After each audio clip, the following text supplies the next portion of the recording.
Hey, good morning everybody. It's Mike and thanks for jumping on here with me today. I want to conclude our conversation over the past 2 weeks on target audiences, niches, areas of focus, specialties, whatever you want to call it. I typically refer to them as target audiences. It's going to be a pretty short conversation this morning, but I want to leave you with my number one tip for this, okay? First of all, you got to have one. Like if you feel a little lost, a little uncertain, a little frustrated at times, you feel like you're willing to take action, you want to grow your business, but you're not quite sure what to do every day, I would guess that probably the biggest problem you have is, well, you don't know who you're trying to do it to. You don't have a target. It's like you got in your car to go on a trip, but you don't have a destination entered into your GPS. So I guess you're just going to drive until you stop. I don't know. I don't know where that'll be. I don't know how long it'll take. I don't really know anything. Well, that's what happens in our real estate business if we don't have a defined target audience, a specialty. We're getting in the car to go, but we have no idea where we're going or how long it's going to take to get there, or if that's even where we want to go. So I just want you to spend the amount of time necessary, and I'm available to talk to you about this, to find the area of focus, the target that would work for you. Because I really believe there's a path to success for everybody in this business. You just have to find your path. And if you're trying to pick your path based on how other people have been successful, you're almost doomed to fail. You've got to find your unique path based on your God-given set of strengths and weaknesses and what your life looks like. And everybody's so different. I hope that makes sense to you because it's just so critical. Now, the biggest mistake I see people make when they start doing this is they're way too broad in general, and their target audience is just beyond their grasp. So I'm going to give you a couple of extreme examples. First-time home buyers. I'm going to focus on first-time home buyers. I'm like, no, you're not. I mean, so Atlanta's a pretty big city. 7 million people, plus or minus a little bit, in the metro Atlanta area. You're not going to build a target audience. You're going to have to, first-time home buyers, you're going to have to market to 7 million people to get to that group so that they know about you. So if you say that's what you want to do, then my first question is, well, how many millions of dollars do you have for marketing this year? And you're going to say, well, I don't. And I'll say, well, hundreds of thousands? No. Tens of thousands? No. Well, then how do you think you're going to get your message out and create any level of awareness with 7 million people with no marketing budget at all? How do you think you're going to do that? And the answer is, you're not. You're biting off way more than you can chew. And it's not the way businesses grow. You can't show me a business that grew that way, where they started off trying to take over the world. You start off real small. I mean, I love and admire your ambition, but your eyes are bigger than your stomach. You start off really small, and then you build out. You're not going to be a luxury specialist.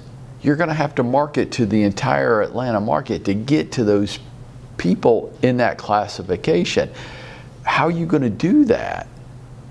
So watch, using those two examples, first-time home buyers, well, where are they now? And you would say, well, they're in rentals right now, but they want to own their own home. And I'd say, yeah, no doubt. But where are the rentals? And you might say, well, they're in apartments. And I'm like, right. So see, we're starting to narrow the focus down. Now, which apartments? Well, any of them. No, you're not going to focus on every apartment complex in Atlanta. That's crazy talk. Pick one. And for most of you, that's going to feel way too small. And I love your ambition. But that's how businesses grow. They start really small. You pick an apartment complex, which then I say, see, you're not really focusing on first-time home buyers. You're really now implementing a geographic farming strategy.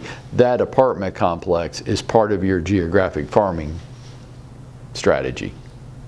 And really the same thing for like the other big broad term I hear a lot, which is luxury. What's that mean? Like if you weren't born into that segment of society, or you didn't marry into it, how are you going to do that? How are you going to get access to those people? How are you even going to know who they are? How are they going to know who you are? And the stupidest thing that people say to me, and I hear this a lot, is, well, I'm just going to hang out where rich people hang out. I'm like, really? So where is that? Well, you know, like really high-end, expensive restaurants. I'm like, well, okay. Well, what are you going to do? You going to hide in the bushes outside the restaurant and jump out and hand them your business card when they walk outside? Like, what the hell are you talking about? So you don't know. You just pick this big, broad target, and you have no practical way of getting started.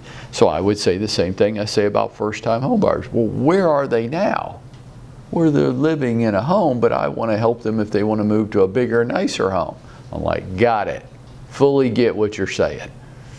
So then, again, we're probably into a geographic. You're going to pick a neighborhood. It might be in what we would call a luxury category. It might be.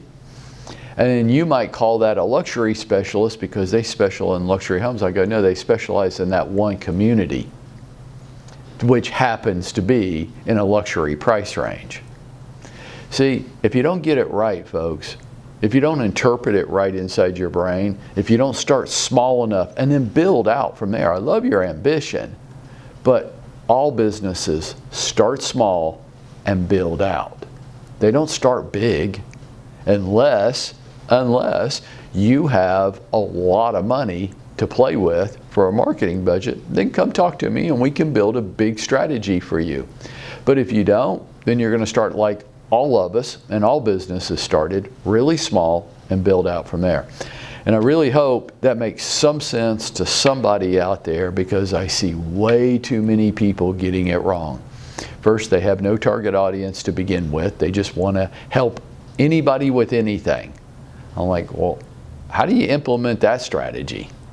I mean, usually the result's going to be you're going to help nobody with anything.